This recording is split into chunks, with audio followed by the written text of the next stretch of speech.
তোমার টার্গেট কি জেনপাস ইউজি 2025? যদি ওটাই টার্গেট হয় তাহলে বলবো আমাদের যে নতুন ব্যাচ আসতে চলেছে সেই ব্যাচে ঝটপট জয়েন করে যাও। ব্যাচের নাম হচ্ছে স্মার্ট ব্যাচ। কেন জয়েন করবে সেটা এক্ষুনি দেখতে পাবে কেন সেই ব্যাচে জয়েন করবে। খুব সহজে এবং খুব কম সময়ের মধ্যে, কারণ আর বেশি দিন টাইম নেই, সেজন্য খুব সহজে এবং কম সময়ের মধ্যে কিভাবে সিলেবাসটাকে কভার আপ করবে সেটাই আমি পুরো জিনিসটাকে একদম পুরো দেখিয়ে দেবো। কেমন, এখন দেখিয়ে দিচ্ছি। এবং আমাদের ওই ব্যাচটাতেও কিন্তু খুব অল্প সময়ের মধ্যে পুরো সিলেবাসটাকে একদম কভার আপ করা হবে, যাতে করে তোমরা ওখান থেকে জিনিসপত্র যা করানো হবে, যা ওখানে করানো হবে, যেগুলো করানো হবে সেখান থেকে যাতে কমন পাও। যেমন আমি একটা উদাহরণ দিয়ে তোমাদের দেখাই, তাহলে বুঝতে সুবিধা হবে। যেমন ধরো এই যে এই একটা অঙ্ক, এটা কিন্তু এসছিল, তাই তো? অঙ্কটা কি বলেছে দেখো, একটি মাধ্যমে আলোর বেগ বলেছে 1.5 ইন্টু 10⁸ মিটার পার সেকেন্ড। বায়ু ও এই মাধ্যমের মধ্যে সংকট কোণ কত হবে সেটা আমাকে বার করতে বলেছে, অর্থাৎ সংকট কোণ আমার কাছে জানতে চেয়েছে, তাই তো? সংকট কোণের জন্য আমি দুটো জিনিস এখানে বলবো, দুটো জিনিস এখানে আমি মেনশন করব সংকট কোণের জন্য। সেই দুটো জিনিস কি কি? এক, সেটা কি সংকট কোণ হওয়ার জন্য, সংকট কোণ হওয়ার জন্য আলোক রশ্মিকে কি করতে হবে? প্রথম শর্ত হচ্ছে ঘন মাধ্যম থেকে কোথায় যেতে হবে? লঘু মাধ্যমে যেতে হবে। আর আর দ্বিতীয় শর্ত কি?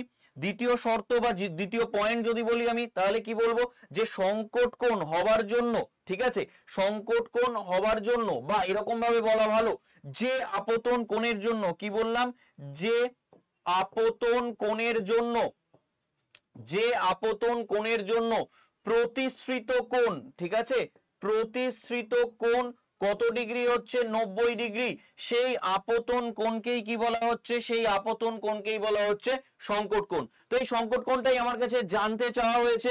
তোমরা দেখো, জাস্ট দুটো মাত্র সূত্র যদি মাথায় থাকে আমাদের, এই যে এই একটা সূত্র এবং এই একটা সূত্র, এই দুটো সূত্র মাথায় থাকলেই কিন্তু আমরা সংকট কোণের মান বার করে ফেলতে পারবো। এটাই আমি তোমাদের বলতে চাইছিলাম, যে সহজে কিভাবে জিনিসগুলোকে ওই মুহূর্তে করে ফেলা, শর্টকাট উপায়, সেই জায়গাটাই আমি তোমাদের বলতে চাইছি বা শেখাতে চাইছি। এবং এর সাথে সাথে আর একটা জিনিসও শেখাবো, ভিডিওটা একটু দেখতে থাকো তাহলে বুঝতে পারবে। প্রথমত অঙ্কটায় যদি আমি আরেকবার চলে যাই, তাহলে এখানে কি দেওয়া আছে দেখো, বলেছে কোনো একটা মাধ্যমে, ঠিক আছে, আলোর বেগটা বলেছে 1.5 ইন্টু 10⁸ মিটার পার সেকেন্ড বলে দিয়েছে। তাহলে মিউটা আমায় আগে বার করে নিতে হবে, কারণ সংকট কোণ বার করবার জন্য, সংকট কোণ বার করবার জন্য যেটা আমার লাগবে সেটা কি? সেটা হচ্ছে এই মিউ এর ভ্যালুটা আমার লাগবে, কি তাই তো? তাহলে মিউ এর ফর্মুলা কি হয়? প্রতিসারাঙ্কের ফর্মুলা c/v। c মানে কি? শূন্য মাধ্যমে আলোর বেগ, কি তাই তো? শূন্য মাধ্যমে আলোর বেগ, যেটা ক্যালকুলেশন করেছিলেন বিজ্ঞানী রোমার, সবটাই আমি বলে দিলাম, ঠিক আছে? তাহলে এটা কি লিখবো?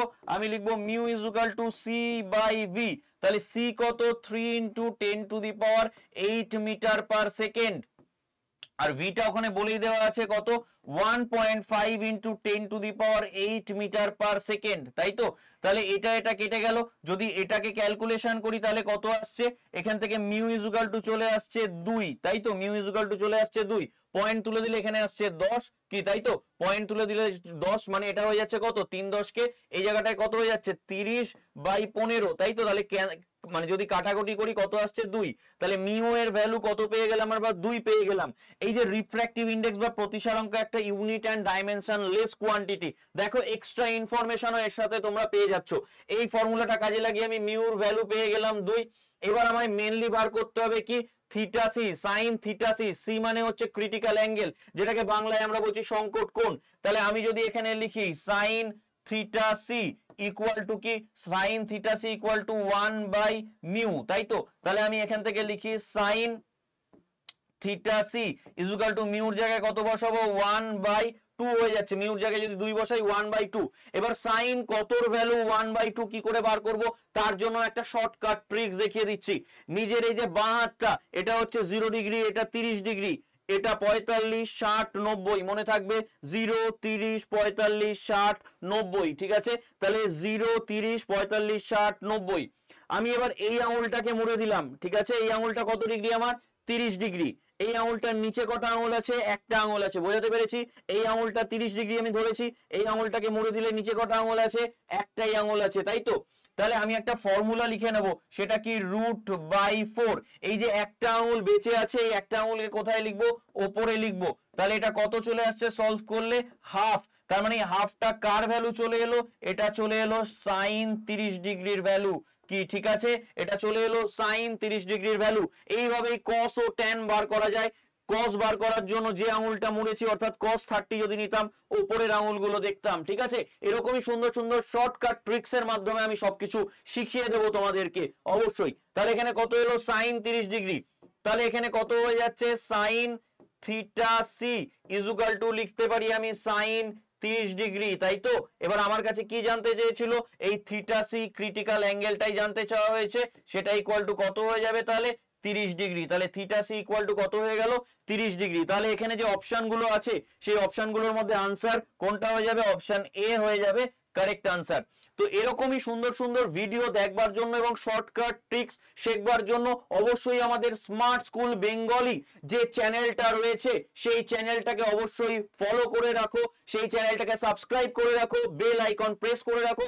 এরকমই ভিডিওগুলো কিন্তু তোমাদের কাছে চলে যাবে। তোমরা দেখেছো আমাদের এএনএম জিএনএম এর সাকসেস, ঠিক একইভাবে আমরা জেন পাসেও ওই সাকসেসই আশা করছি এবং অবশ্যই সেই সাকসেস আমরা পাবোই। তো সবাই অবশ্যই কিন্তু চ্যানেলটাকে সাবস্ক্রাইব করে ফেলো এবং এবং আমাদের অ্যাপে যখনই ব্যাচটা আসবে স্মার্ট ব্যাচ, যেটা ক্র্যাশ কোর্স একদম, সেই ব্যাচটা অবশ্যই কিন্তু তোমরা নিতে ভুলো না।